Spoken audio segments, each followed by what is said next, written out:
எல்லோருக்கும் வணக்கம் நண்பர்களே. 10,000 சம்பளத்துல ஆரம்பிச்சு 40 கோடி தற்போது சொத்துக்கள் சேர்த்திருக்கிறது யாரு அப்படின்ற ஒரு விஷயத்தையும் இந்த வீடியோல பார்க்க போறோம். ஃபர்ஸ்ட் ஆஃப் ஆல் சோத்துலயும் அடி வாங்கியாச்சு, சேத்துலயும் அடி வாங்கியாச்சு அப்படின்ற மாதிரி கெட்ட செய்திகள் வந்தாலும் நம்முடைய மார்க்கெட் இறங்கிடுறது, நல்ல செய்திகள் வந்தாலும் மார்க்கெட்டும் இறங்கிடுறது. அதாவது இன்னைக்கு ஒரு மிக முக்கியமான நாள். இந்தியாவுக்கும் யுனைடெட் கிங்டம்க்கும் இடையில நடக்கக்கூடிய வர்த்தகம் சுத்தமாக எந்த விதமான வரியும் இல்லாமல் ஃப்ரீ ட்ரேட் அக்ரிமெண்ட் என்பது ஸ்டார்ட் ஆயிருக்கு. இப்பேற்பட்ட இந்த பெரிய ஃப்ரீ ட்ரேட் டீலுக்கு நம்ம நிஃப்டி நகரவே இல்லை. இதுக்கு மேல உனக்கு பெரிய செய்தி என்னையா வேணும்? அமெரிக்கா கூட டீல் பண்ணுமா? அப்படி டீல் போட்டா தான் அவனுக்கு அவங்க நாட்டுல இருந்து நம்ம நாட்டுக்கு வந்தா 0% வரி ஆகும். நம்ம அவங்க நாட்டுக்கு சேல் பண்ற மாதிரி இருந்தா 18% வரி ஆகும் செய்திகள் வருது. ஆனா இந்தியாவுக்கு யுனைடெட் கிங்டம்க்கு இடையில ஏற்பட்டிருக்கக்கூடிய இந்த டீல்னால கிட்டத்தட்ட ஆல்மோஸ்ட் 99% இந்தியன் ப்ராடக்ட்ஸ் எந்த விதமான வரியும் இல்லாம யுனைடெட் கிங்டம்குள்ள போகுது. ஆனா இதுக்கு ஒரு சந்தோஷப்பட்டு ஏறவில்லை இந்த மார்க்கெட். பெரிய கம்பெனிகளை பொறுத்த வரைக்கும் ஃபேமஸா நிஃப்டி டோட்டல் இண்டெக்ஸ்ல பார்க்கும்போது இந்த நுவோகோ விஸ்தாஸ் அப்படின்ற பங்கு மட்டும் ஒரு 10% ஏறி இருக்கு. வர வர நிறைய பங்குகள் டபுளா அடிச்சுக்கிட்டு அப்புறமா கீழே விழுந்துடுறாங்க. கல்யாண் ஜுவல்லரி திடீர்னு டபுளா ஏறிச்சு. அதுக்கப்புறம் இந்த ஜஸ்ட் டயல் என்பது திடீர்னு 2 நாட்கள் டபுளா ஏறினா. இந்த நுவோகோ விஸ்தாஸ் என்ற பங்கு கடைசியில பார்க்கும்போது கடந்த 2 நாட்கள்ல 20% என்பது ஏறியுள்ளது. அடுத்தது இந்த மிகப்பெரிய விஷயத்துல, அதாவது வெறும் 10,000 ரூபாய் சம்பளத்துல தன்னுடைய வாழ்க்கையை ஆரம்பிச்சு இந்த 40 கோடி ரூபாய் போர்ட்போலியோ, ஃபைனான்ஸ் போர்ட்போலியோ உருவாக்கி இருக்கக்கூடிய இந்த அக்ஷத் ஸ்ரீவஸ்தாவை தெரியாதவங்க யாரும் இருக்க முடியாது பெரும்பாலும் யூடியூப் பார்க்குறவங்க. ஏன்னா இவர் யூடியூப்ல பெரிய ஆள். ஸோ இந்த 40 கோடி உருவாக்குறதுக்கு அவருக்கு ஒரே ஒரு பழக்கம் என்பது உதவியாக இருந்தது. உங்களிடம் அந்த ஹேபிட் இருக்கா, அந்த பழக்கம் இருக்கா அப்படின்றது தெரியப்படுத்துங்க. அதாவது இவர் 10,000 ரூபாய் சம்பளம் வாங்கும் பொழுதே ஆல்மோஸ்ட் 20% வரைக்கெல்லாம் பணத்தை சேமிச்சிருக்காப்ல. 10,000 ரூபாய் தான் சம்பளம், ஆனாலும் அதுல 1000 2000 ரூபாய் வரைக்கும் சேவ் பண்ணியிருக்காரு. சரி, அதுக்கப்புறம் இவருடைய வாழ்க்கையில எப்படி ஒரு ஜம்ப் கிடைச்சது அப்படின்னு பாத்தீங்கன்னா, அவருக்கு ஒரு கார்ப்பரேட் கம்பெனில ஒரு வருஷத்துக்கு 50 லட்சம் ரூபாய் என்ற சம்பளத்துல அவருக்கு வேலை கிடைக்குது. இப்ப கூட நம்ம கேள்விப்படுறோமே, 10 ரூபாய்க்கு ஒரு தினக்கூலியாக நான் என் வேலையை ஆரம்பித்தேன் அப்படின்னு மதுரை வீரன் அவர்கள் சொல்றாரு இல்லையா? 10 ரூபாயிலிருந்து இப்ப 10 கோடி போர்ட்போலியோவை நான் உருவாக்கி இருக்கேன் அப்படின்ற மாதிரி இவர் 10,000த்துல ஆரம்பிச்சு இப்ப 40 கோடி போர்ட்போலியோ வர்றதுக்கு என்ன காரணம்னா இவருடைய சேவிங்ஸ் பழக்கம். ஆல்மோஸ்ட் 20%ல அவருடைய சேவிங்ஸ் ஆரம்பிச்சது. இப்பெல்லாம் அவர் சம்பாதிக்கிறதுல 95% என்பது மறுபடியும் சேவிங்ஸுக்கு தான் போகுது. ஸோ இவர் 10,000 சம்பளத்திலிருந்து 40 கோடி பணம் சேர்த்தியது, ஃபைனான்ஸ் போர்ட்போலியோ சேர்த்தியது ஒரு அதிர்ஷ்டம் கிடையாது.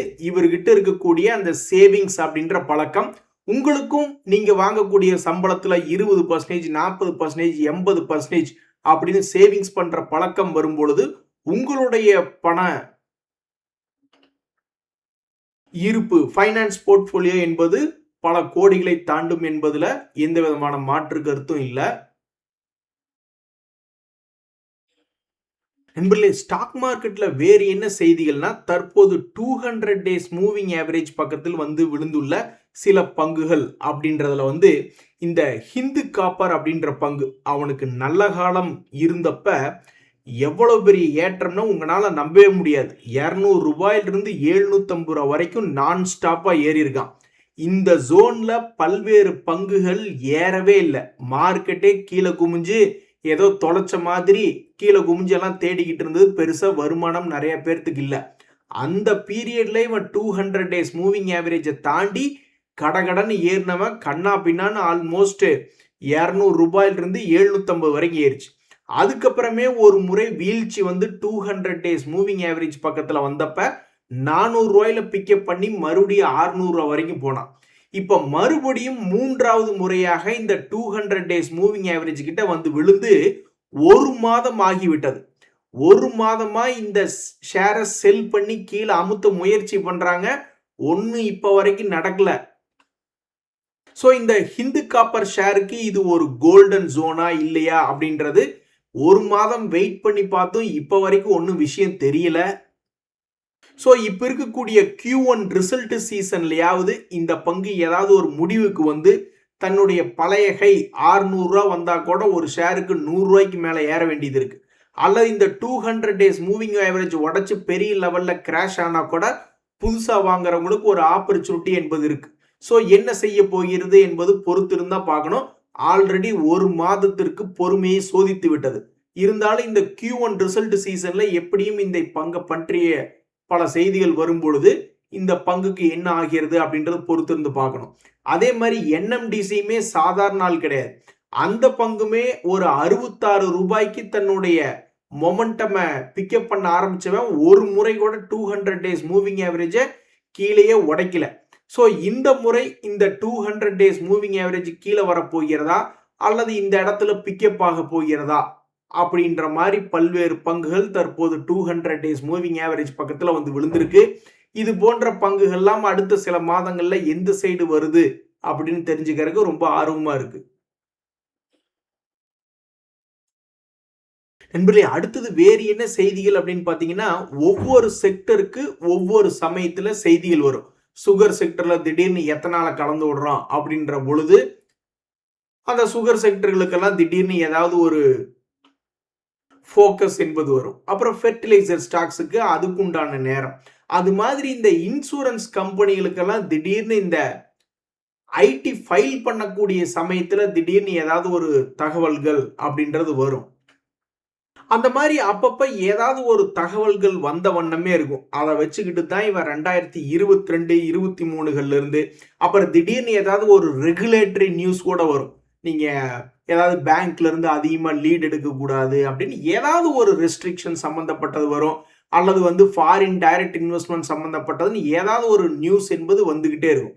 அப்படி வரும்பொழுதெல்லாம் திடீர்னு ஒரு பிக்கப் ஆகி மேல போகக்கூடிய பங்குகளாக இந்த இன்சூரன்ஸ் கம்பெனிகள் இருக்கும்.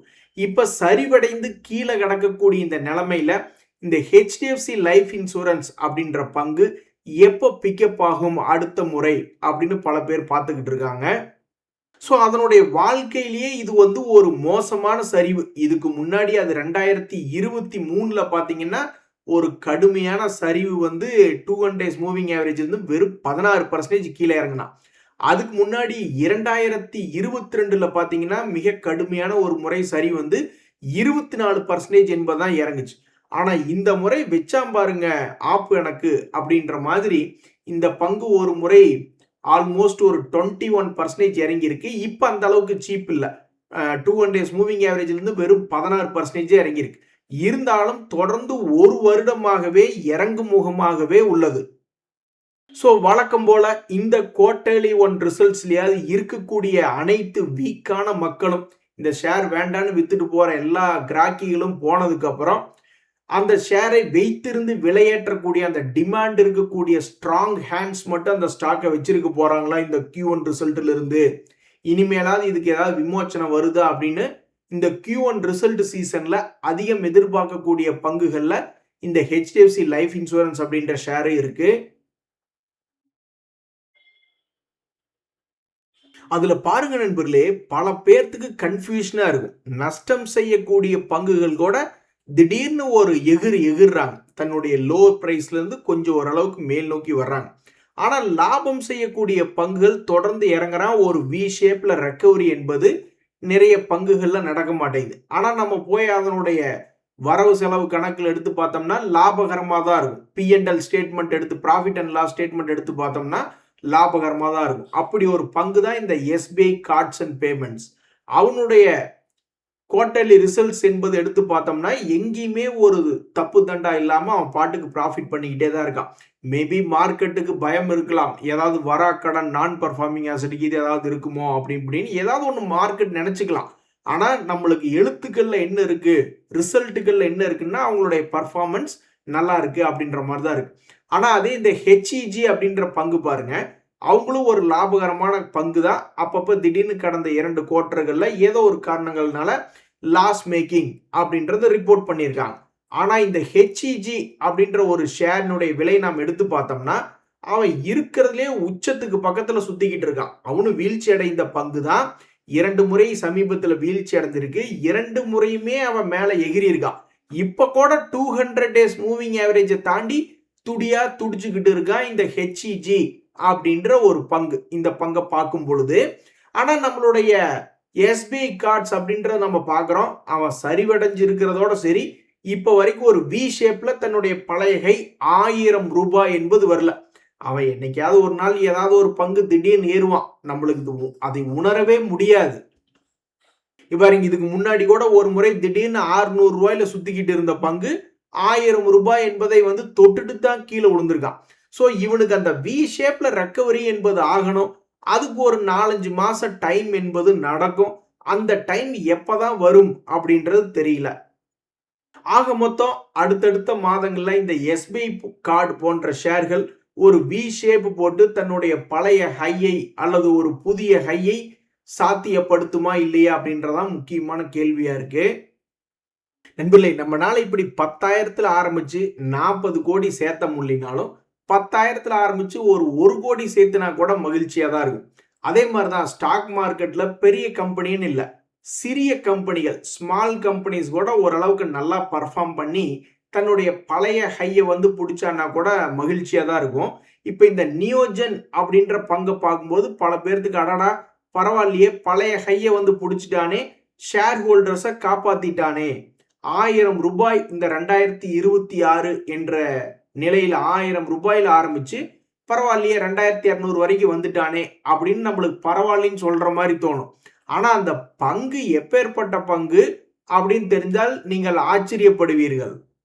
மொத்தமே 6217 கோடி தான் அதனுடைய மார்க்கெட் கேபிட்டல். அது மட்டுமல்ல, அது செய்யக்கூடிய லாபம் என்பது பாத்தீங்கன்னா ஒரு குவார்டருக்கு 500 கோடி 100 கோடின்லாம் கிடையாது. ஒரு குவார்டருக்கு 10 கோடி அப்படின்ற மாதிரி தான் அவர்கள் வருமானம் என்பதே பண்ணிக்கிட்டு இருக்காங்க. இப்படி இருக்கக்கூடிய இந்த சிறிய கம்பெனி தன்னுடைய லோல இருந்து அப்படியே பிக்கப் ஆகி பழைய ஹையை வந்து தொட்டு யாரெல்லாம் லாக் ஆயிருக்கீங்களோ எல்லாம் ஓடி போங்க அப்படின்ற மாதிரியான ஒரு ஷார்ட் டேர்ம் ட்ரேடர்ஸ்க்கு விமோச்சனம் என்பது மாதிரி கொண்டு வந்திருக்கான். ஸோ சிறிய அளவிலான பங்குகளோ அல்லது பெரிய அளவிலான பங்குகளோ as long as அவங்கெல்லாம் லாபம் செய்து கொண்டிருக்கக்கூடிய பங்குகளாக இருக்கும் பொழுது கடைசியாக நம்ம மனசுக்குள்ள ஒரு நம்பிக்கை என்பது ஓடிக்கிட்டே இருக்கும் அப்படின்றதுல எந்த மாற்று கருத்தும் இல்லை. ஸோ நீங்க வச்சிருக்கக்கூடிய பங்குகள் அனைத்தும் லாபம் செய்யக்கூடிய பங்குகளா அப்படின்றத கம்பல்சரி பார்த்துக்கணும். ஏன்னா அப்பதான் கீழே ஒரு 30-40% பெரிய அளவில் உளுந்து கிடந்தாலும் என்னைக்காவது ஒரு நாளைக்கு இது மேலே வந்து அதனுடைய பழைய ஹையாவது தொடுவான் அப்படின்ற ஒரு சின்ன கான்ஃபிடென்ட் கொடுக்கும். நானெல்லாம் அது மாதிரி தான் லாஸ் மேக்கிங் கம்பெனியாக இருந்தால் அது பக்கத்துல போறதையே நிறுத்திடுவேன். அல்லது எடுத்த ஷேர்கள் ஏதாவது லாஸ் மேக்கிங்கா வந்ததுன்னா அது எவ்வளவு லாஸ் ஆனாலும் புக் பண்ணிட்டு கும்பிட்டுட்டு சொலாரா நீ ஒரு கொலாரா அப்படின்ற மாதிரி ஏதாவது ஒரு வசனத்தை பேசிட்டு வெளியே போய்கிட்டே இருப்பேன். ஸ்டாக் மார்க்கெட்ல பொறுமையாக இருந்தால் ஏதாவது பலன் கிடைக்குமா? இப்போ ஒரு உதாரணத்துக்கு இந்த என்சிசி லிமிடெட் அப்படின்ற பங்கு யாராவது ஒருத்தர் வந்து உச்சியில போய் வாங்கியிருக்காருன்னு வச்சுக்குவோம். அதுக்கப்புறம் அந்த பங்கினுடைய விலையில வந்து கடும் சரிவுதான் இருக்கு. அவர் மனசு நொந்து கொண்டிருப்பார். எப்பா என்சிசி ஏன் இப்படி நொறுங்கி போய் கிடக்கிறாய் அப்படின்ற மாதிரி தான் நினைப்பாங்க. ஆனால் அந்த என்சிசி ஷேர் இப்போ வரைக்கும் தொடர்ந்து ஒரு லாபகரமான பங்காகவே இயங்கி கொண்டிருக்கிறது. இப்போ வரைக்கும் அவங்க நஷ்டம் என்பது சொல்லல. இருந்தாலும் இந்த பங்குல வந்து வீழ்ச்சி என்பது நிக்கல. என்னைக்கு அதனுடைய வீழ்ச்சியை தடுத்து நிறுத்தி கொஞ்சமாவது மேலே ஏறுவான் அப்படின்றது தெரியல. மொத்த பர்சன்டேஜ் எவ்வளவு தன்னுடைய உச்சியிலிருந்து இறங்கி இருக்கு அப்படின்னு பார்த்தீங்கன்னா ஆல்மோஸ்ட் 60% இறங்கியிருக்கு. அப்போ கிரகம் தொலையணும் அப்படின்னா அப்போ 80% வரைக்கும் இறங்கிட்டு தான் அப்புறம் நீ மேலே வர போறியா? ஏன் இந்த 60%லேருந்து உன்னால பிக்கப் ஆக முடியாதா அப்படின்ற மாதிரி தான் பல பேர் எதிர்பார்த்துக்கிட்டு இருப்பாங்க. ஸோ அப்போ இந்த பங்கை வச்சிருக்கிறவங்கெல்லாம் நீ இங்கிருந்து பிக்கப் ஆனாலும் சரிதான், அல்லது நீ ₹70 போயிட்டு பிக்கப் ஆனாலும் சரிதான், எப்படி நீ லாபம் பண்ணி கொண்டு இருக்கக்கூடிய கம்பெனியா இருக்கிறாயே அப்படின்ற மாதிரி தான் பாவம் அந்த ஷேர் ஹோல்டர்ஸ் எல்லாம் நினைச்சுக்கிட்டு இருப்பாங்க. அவங்களுடைய பொறுமைக்கு ஏதாவது பலன் கிடைக்குமா இல்லையா என்பது பொறுத்திருந்து பார்த்தாதான் தெரிய வரும். நண்பர்களே, இந்த நேரத்துல 2 பங்குகள் இருக்காங்க. ஆட்டமா ஆட போறாங்களா என்ன அப்படின்றது பொறுத்திருந்து தான் பார்க்கணும். அதாவது இந்த கேபிட்டல் மார்க்கெட் தீம்ல க்ரோ அப்படின்ற பங்கு அதுவும் உச்சியில் இருக்கு. கரணம் தப்பினால் மரணம் அப்படின்ற மாதிரி இந்த ஏஞ்சல் ஒன் பங்கு அதே மாதிரி 40-50% இதே லெவல்ல இருந்து கீழே விழுந்தவன் தான் மறுபடியும் இதே சப்போர்ட் லெவல்ல இருந்து 60% மேல் நோக்கி ஏறிய பங்கு தான்.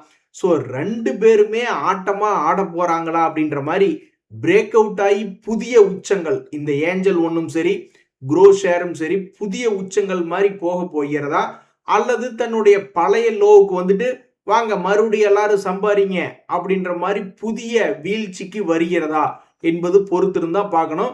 ஆக மொத்தம் இந்த ரிசல்ட் சீசன்ல மட்டும் இல்ல, இனிமேல் வரக்கூடிய காலங்கள்லயும் இந்த கேபிட்டல் மார்க்கெட் செக்டரை சார்ந்த இந்த ஏஞ்சல் ஒன் ஷேரும் சரி க்ரோ ஷேரும் சரி தன்னுடைய புதிய உச்சங்கள் க்ரோ ஷேர்லாம் வந்து இன்னும் மென்மேலும் மேலே ஏறி 1000 ரூபாய் பக்கத்துல போக போகிறதா, அல்லது தன்னுடைய பழைய லோ கிளீல 100 ரூபாய் வரை வந்து விழுக போகிறதா, என்ன ஆக போகிறது அப்படின்றது நம்ம பொறுத்திருந்து தான் பார்க்கணும். சரி நண்பர்களே, 10 ரூபாயில தினக்கூலியாக வாழ்க்கை ஆரம்பிச்சவங்க 10 கோடி போர்ட்ஃபோலியோ பிடிச்சிட்டாங்க. 10,000 ரூபாய் சம்பளத்தில் ஆரம்பிச்சவங்க 40 கோடி ஃபைனான்ஸ் போர்ட்ஃபோலியோ என்பது பிடிச்சிட்டாங்க. இவர்கள் எல்லாருக்குமே வந்து நடுவுல எது உதவியாக இருந்தது அப்படின்னு பார்த்தீங்கன்னா, டக்குன்னு ஒரு நல்ல சம்பளத்துல வேலை கிடைச்சது தான் ஃபர்ஸ்ட் அவங்களுடைய வாழ்க்கையில திருப்பு முனை.